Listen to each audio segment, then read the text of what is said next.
CSK captain Ruturaj Gaikwad CSK fans కి and అలాగే CSK కి విలన్లా మారాడు అనుకోవచ్చు. ఈ సీజన్ లో తను 13 మ్యాచ్లు ఆడి జస్ట్ 321 రన్స్ కొట్టాడు. అది కూడా జస్ట్ 120 స్ట్రైక్ రేట్ తో. ఒక 2 హాఫ్ సెంచరీలు కొట్టారు. ఆ 2 హాఫ్ సెంచరీలో ఒక చెత్త రికార్డు ఉంది ఈ సీజన్ లో.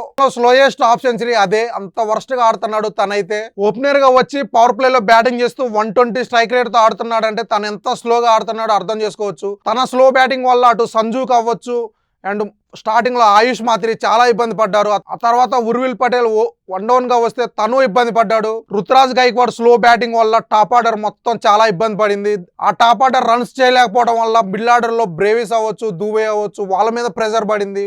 వాళ్ళు అనుకున్నంతగా రాణించలేదు. అసలు శివం దూబే వరల్డ్ కప్ లో సూపర్ గా ఆడాడు. అలాంటి శివం దూబే ఈ సీజన్ లో ఫెయిల్ అయ్యాడంటే డెఫినెట్ గా టాప్ ఆర్డర్ లో, అది కూడా ముఖ్యంగా రుతురాజ్ గైక్వాడ్ స్లో బ్యాటింగే కారణం అనుకోవచ్చు. సిఎస్కే ఫ్యాన్స్, ముఖ్యంగా ధోని ఫ్యాన్స్ మాత్రానికి రుతురాజ్ గైక్వాడ్ ని బాగా ట్రోల్ చేస్తున్నారు. టీంలో నుంచి వెళ్ళిపోమంటున్నారు. ఎందుకంటే ఆల్రెడీ వాళ్ళకి సంజు శాంసన్ ఉన్నాడు. సంజు శాంసన్ ని కెప్టెన్సీ చేయాలని చాలా మంది ఫ్యాన్స్ తో పాటు క్రికెట్ ఎక్స్పర్ట్ కూడా కోరుకుంటున్నారు. ఇక అలాగే కెప్టెన్సీ కూడా అలాగే ఉంది. కెప్టెన్సీ కూడా తను ఈసారి మాత్రానికి అంత ఎఫెక్ట్ గా చేయలేకపోయాడు. నిన్న చూసుకుంటే టాస్ గెలిచి బ్యాటింగ్ తీసుకున్నాడు. అదైతే షాక్ అందరికి.